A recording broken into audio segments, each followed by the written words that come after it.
Digital do not disturb मोड हेच तुझ्या जीवनाचा शिल्पकार. तू जाम चिडचिड होते, जाम देणं तर लांबच राहिलं, या गोष्टीच कशा मॅनेज करायच्या हेच कळत नाही.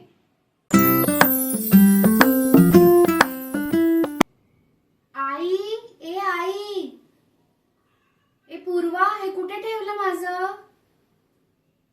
आले आले आले आले आले. हो, सगळ्यांना सगळ्यांच्या गोष्टी वेळच्या वेळी आणि जागच्या जागी मिळणार आहेत. कोण देणार? आपणच बायका. सगळ्यांचं सगळं आपल्याला बघावं लागतं. मुलांचा ब्रेकफास्ट, त्यांचं आरोग्य, त्यांचं टिफिन, खाणं पिणं, नवऱ्याचं सगळं, घर सगळं, ऑफिसचं काम, तिथल्या जबाबदाऱ्या, तिथलं रिपोर्टिंग, घर नीटनेटकं ठेवणं असू देत, मुलांचं काही उरलं सुरलं अन्न जागेवर ठेवणं असू देत, स्वतःला टाईम घेणं असू देत, साफसफाई करणं असू देत, उरली सुरली भांडी गोळा करणे, क्रॉकरी घासून व्यवस्थित जागच्या जागी ठेवणे. काही पर्याय आहे का आपल्याकडे? नाहीये ना पर्याय. सगळ्यात पहिली गोष्ट तर ऍक्सेप्ट करा. जाम चिडचिड होते या सगळ्या गोष्टींमुळे. इरिटेट व्हायला लागतं, डिप्रेशन यायला लागतं. स्वतःकडे लक्ष देणं तर लांबच राहिलं, या गोष्टीच कशा मॅनेज करायच्या हेच कळत नाही. तुमचंही असंच काहीसं होत आहे का? तर आपण आता ह्या व्हिडिओमध्ये त्यावरचं बघणार आहोत सोल्युशन. तुम्ही जर चॅनलला नवीन असाल तर चॅनलला नक्की सबस्क्राईब करा. असे युजफुल कंटेंट तुम्हाला या चॅनलमध्ये नक्की बघायला मिळतील. चला तर मग ही चिडचिड, हा वैताग आणि हे ताण हे सगळं काढून आपलं आयुष्य हे आनंदी आणि सगळ्यात महत्वाचं म्हणजे सोपं कसं बनवायचं ह्याच्या काही टिप्स. सगळ्यात पहिली गोष्ट म्हणजे हेल्दी हॅबिट्स.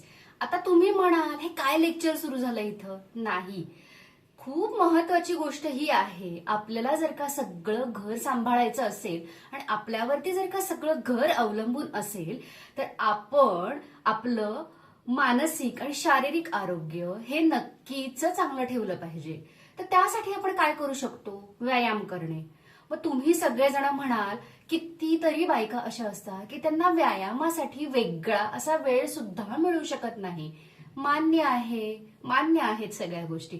मग आपण काय करू शकतो? आपण आपल्यासाठीच प्रयत्न करायचा. तूच आहेस तुझ्या जीवनाचा शिल्पकार. तू जोपर्यंत ऍडजस्ट होणार नाही, स्वतःसाठी काही करणार नाहीस, तोपर्यंत कोणीही तुला म्हणणार नाही की अगं बाई बस, अगं बाई घे थोडासा व्यायामाला वेळ. मला आपला मार्ग काढायचा आहे. तर आपल्याकडे वेळ नाहीये व्यायामासाठी, तर आपण काय करू शकतो? सकाळी उठल्यानंतर फ्रेश झालो, एक 5 मिनिटं तर असतील आपल्याकडे. दूध उकळायला ठेवलं, दुधाला उकळी येईपर्यंत थोडेसे नेकचे एक्सरसाइज करू शकतो, शोल्डरचे एक्सरसाइज करू शकतो. तिथेच किचनमध्ये उभं राहून थोडंसं भाजी कट केली, पीठ मळून ठेवलं, पीठ मळलं, पीठ छान मस्तपैकी ते आता मुरतंय पीठ, आपण ठेवतो एक 10 मिनिटं. मग तोपर्यंत पटकन ओट्याला पकडून पुशअप्स घेतले आपण. हे असे स्क्वॅट्स करू शकतो आपण. हे तर 20-25 स्क्वॅट्स आरामात कुकरची शिट्टी होईपर्यंत नक्कीच होऊ शकतात. घेतलं 1 2 3 करायचं. स्वतःसाठी वेगळा वेळ नाही ना मिळत तुला व्यायामासाठी सखे, तर मग हे सगळं करायचं.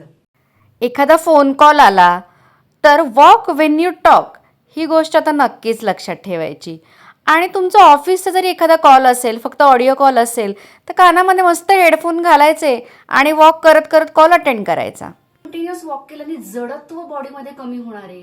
त्यांनी अल्टिमेटली काय होणार आहे? आपण हॅपी राहणार आहोत, रिलॅक्स राहणार आहोत. क्या हेल्दी हॅबिट्स आपण केल्या पाहिजे. नंबर 2, आपण चांगलं अन्न घ्यायचं आहे. तुम्ही ते न्यूट्रिशन नसलेलं फूड खाल्लं की तुमचं पोट भरलं, तुम्हाला थोडंसं हॅपी वाटेल मेंटली, पण बॉडी काय म्हणते? मग बॉडी लागते दुखायला. मग एकदा बॉडी दुखायला लागली की चिडचिड, एक तर एवढा कामांचा लोड आपल्या पाठीवरती ते गाठोडं, आणि मग आपल्याला नाही उत्साह नाही वाटत मग कामा करायला. आहार भरपूर घ्या, तुम्ही फ्रुट्स भरपूर खा. तुम्ही खूप हेल्दीचं अन्न खाल्लं तर सगळ्यात पहिलं तुमचं शरीर तुम्हाला साथ देतं, आणि शरीराने तुम्हाला साथ दिल्यामुळे तुम्हाला सगळी कामं करायला हुरूप वाटतो मंडळी. पॉइंट नंबर 3, कामं असतात. अमक्याचा डबा, तमक्याचा डबा, ह्याचा पगार, ऑफिसचे डेडलाईन्स, बरं मग दळणच संपलंय, मग असंच झालंय, मग उद्या टिफिनला काय देऊ, मी तर ह्याची तयारी केली आहे, मुलगा तर हे मागतोय, मग आता सकाळी उठल्यावर काय, मी आता उद्या काय करू, हे काम करायचं ते काम करायचं. थांबा. हे सगळं मल्टीटास्किंग जे आपल्या डोक्यामध्ये असतं ना, काय होतं ना, 2 प्रकारच्या महिला असतात की हे सगळ्या गोष्टी डोक्यात घेऊन किती ग बाई मला काम, किती ग बाई मला काम, या सगळ्या गोष्टी घेऊन आपण झोपायला गेलो आपल्या बेडवरती. आपल्या मेंदूमध्ये काय, काम, हे हे करायचं, ते करायचं, ते करायचं. आपला मेंदू सक्रियच राहतो. मेंदू हा थंडावतच नाही. त्यामुळे शांत आणि पीसफुल झोपच लागत नाही. मला उठल्यावर हे करायचं, म्हटलं उठल्यावर ते करायचं, म्हटलं ते करायचं, मी ते पण करेल, मी हे पण करेल. अरे तुम्ही मशीन नाही आहात ना. मेंदूला थोडं शांत होण्याची गरज असते. तर ही गोष्ट आहे नंबर 1 महिलांची. तर दुसऱ्या प्रकारच्या महिला कशा असतात ना, इतकं सगळं काम मी आज दिवसभर केलं, हे केलं, ते केलं, ते केलं, उद्या पण उठून तेच करायचंय, जाऊन दे आता बेडवर आले ना, मस्तपैकी माझे रील्स बघते मी. वाव वाव, मध्येच रडायला येतं एखादं रील बघून, मध्येच हसायला येतं, मध्येच असं वाटतं वाव, मध्येच. हा सगळा केमिकल लोचा आहे मंडळी. तुम्ही एका प्रॉब्लेम पासून सुटण्यासाठी दुसऱ्या प्रॉब्लेम मध्ये जाताय. ह्यानी पण तुमचा मेंदू शांत होत नाही. तुम्ही जेव्हा असे रील्स बघता ना झोपायच्या आधी, तेव्हा काय होतं, तेव्हा मेंदूमध्ये मध्येच पॉझिटिव्ह, मध्येच निगेटिव्ह, मध्येच एक्साइटेड, मध्येच शांत, मध्येच हे, तरी मेंदूला काय वाटतं, अरे ऍक्टिव्ह राहायचंय बरं का. त्याने पण तुम्हाला शांत झोप लागत नाही. आणि झोपेबद्दल मी का बोलतेय, कारण झोप जर शांत लागली नाही, पीसफुल झोप झाली नाही, की दुसऱ्या दिवशी तुम्ही उठला, एक तर तुमचं मूल, नाही तर तुमचा नवरा, नाहीतर तुमची मेड, नाहीतर कोणीतरी खूप जवळचं, त्यांच्यावर तुमचा राग हा नक्की निघणार आहे. गोष्टींनी दुष्टचक्र आणि निगेटिव्हिटी चालू होते. तर आपल्याला करायचंय काय, ब्रेन डंप. हो, ब्रेन डंप. तुम्ही म्हणाल का आता ब्रेन काढून डंप करायचं का बाहेर, नाही मंडळी. ब्रेन डंप ही अशी टर्म आहे, रात्री झोपायच्या आधी कधीही 5 मिनिटं तर काढू शकता ना वेळ. एवढं कागद घ्यायचं, एक वहीच करायची, चेकलिस्ट वही करायची, वही त्याच्यामध्ये लिहून काढायचं, मुलाच्या डब्याला काय उद्या, नवऱ्याच्या डब्याला काय उद्या, मी ऑफिसला काय नेणार आहे, मी हे माझे 2 तिकीट्स कंप्लीट करणार आहे, उद्या दळण टाकायचे आहे, उद्या मेडला ही सूचना द्यायची आहे, उद्या माझ्याकडे हे आहे, इस्त्रीचे कपडे न्यायचे आहेत. जी काही महत्त्वाची कामं तुम्हाला वाटत आहेत ती एका कागदावरती स्वच्छपणे लिहून काढायची. बेसिक कामांची लिस्टची चेकलिस्ट बनवायची. एक बुक घ्यायची, हे बघा मंडळी, ही अशी बुक घ्यायची. माझ्याकडे ही बुक असते, मी याच्यामध्ये नेहमी सगळ्या गोष्टी लिहून ठेवते.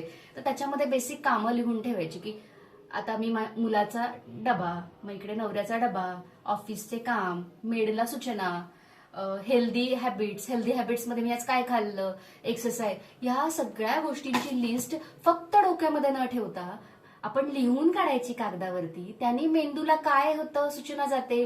मेंदू म्हणतो मी ही गोष्ट डिलिव्हर केली आहे कुठेतरी.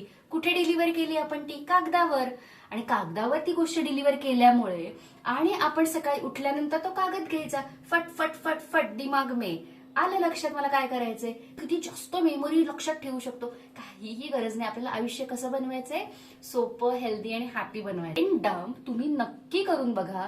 आपण बोलूया दुसऱ्या प्रकारच्या महिलांकडे, की ज्या सगळे भरपूर कामं असल्यामुळे मोबाईल घेऊन बसतात रात्रीचे. मला मोबाईल हातात घ्यायला हाच टाइम मिळतो. आणि रात्रीच्या अंधारामध्ये हे असं डोळे किलकिले करून मोबाईल बघत बसणं ह्याच्यासारखं दुसरं पाप नाही. तर हे अत्यंत चुकीचं आहे. बऱ्याच वेळा असं होतं की आपण जेव्हा असा मोबाईल बघतो ना, आपल्याला झोपच लागत नाही मंडळी. आपलं शरीर तर दमलेलं असतं, पण मेंदू झोपेच्या प्रोसेसमध्येच जात नाही. तर ही सगळ्यात भयानक गोष्ट सध्या आता चालू आहे. म्हणतात डिजिटल डू नॉट डिस्टर्ब मोड. तर एक रात्री वेळ निश्चित करायची, त्यानंतर ऑफिसचे ईमेल, ऑफिसचे चॅट्स, व्हॉट्सअप असू देत, युट्यूबचे रील्स असू देत, इन्स्टाचे रील्स असू देत, digital do not disturb and get tie with your family. फॅमिलीला टाइम द्या. आपला फोकस करूया, झोपताना मोबाईल वापरायचा नाही. ऍटलिस्ट आपण करू शकतो अर्धा तासाचं लिमिट करू शकतो. आज जर मी 10 वाजता झोपणार आहे, 9:30 वाजता मी माझा मोबाईल बंद करून ठेवणार आहे. फोन बघण्यापेक्षा स्वतःच्या मुलाला मुलीला थोडा वेळ द्या. त्यांच्यासोबत आज शाळेमध्ये काय काय चांगलं घडलं, काय काय अडचणी आल्या, आज खाऊ आवडला का, त्यांचे अनुभव शेअर करा. फॅमिली बसून ऑफिसमध्ये घडलेल्या गोष्टी शेअर करा. एकमेकांच्या आयुष्यामध्ये आजच्या दिवसामध्ये काय छान गोष्टी घडल्या, काय वाईट घडल्या, सगळ्या गोष्टींचं शेअरिंग करा. कौटुंबिक संवाद जेव्हा आपण करतो ते एकतर आपण आपल्या माणसांशी पण जोडले जातो आणि दुसरी गोष्ट म्हणजे ह्या अशा सगळ्या विचित्र अशा झोपेला डिस्टर्ब करणाऱ्या अशा गोष्टींपासून आपण लांब राहतो.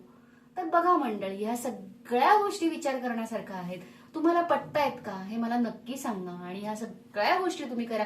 Healthy habits, healthy nutritional eating, त्यानंतर ब्रेन डम्प आणि नो डिजिटल और नो टेक्निकल और no mobile before 1 hour of our sleep. या 4 गोष्टी तुम्ही करा. जरी तुमच्या अंगाखांद्यावरती खूप मोठ्या कामांचं ओझं असेल तरी ती कामं तुम्हाला सोयीस्कर वाटतील, कारण तुम्ही फिजिकली आणि मेंटली तेव्हा स्ट्रॉंग झालेले असाल. तर कामांमुळे होणारी चिडचिड ही नक्की बंद होणार याची मी गॅरंटी देते. तर असा होता हा आजचा व्हिडिओ आवडला असेल तर व्हिडिओ लाईक करा, शेअर करा, कमेंट करा आणि सबस्क्राईब करायला विसरू नका.